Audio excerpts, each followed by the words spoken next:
Sechet Shvi'it, traité Shvi'it, Perek Gimel, chapitre 3, Mishnah Gimel, Mishnah 3. Ose Adam et Tzadehu, Shalosh Ashpatot le Bet Sea. Un homme peut mettre dans son champ 3 tas de fumier sur une superficie où on peut ensemencer le volume d'un CA de graines, c'est-à-dire 50 coudées sur 50 coudées. Il y a termiken machatziv.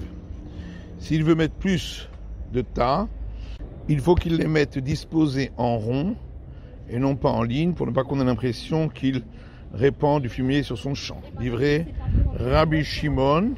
Telles sont les paroles de Rabbi Shimon.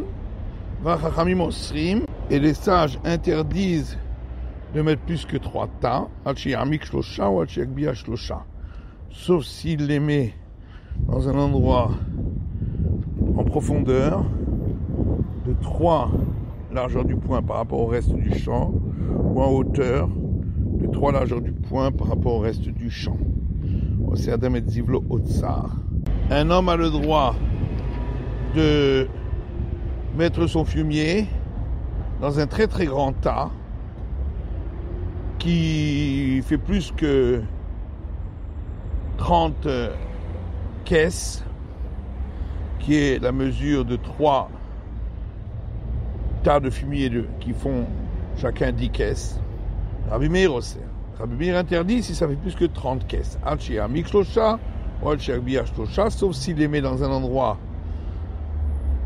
qui est en profondeur de 3 largeurs du poing de haut ou en hauteur de 3 largeurs du poing par rapport au reste du champ.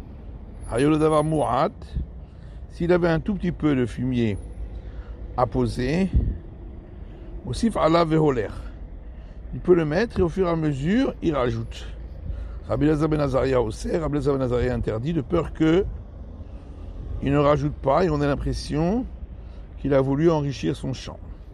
Al-Shi'amik shlosha ou Al-Shi'akbiya shlosha, sauf s'il met dans un endroit qui est en profondeur de 3 largeurs du poing par rapport au reste du champ, ou en hauteur de 3 largeurs du poing par rapport au reste du champ, ou Al-Shitana Sela, ou sauf si il le met sur un rocher qu'on ne peut pas cultiver.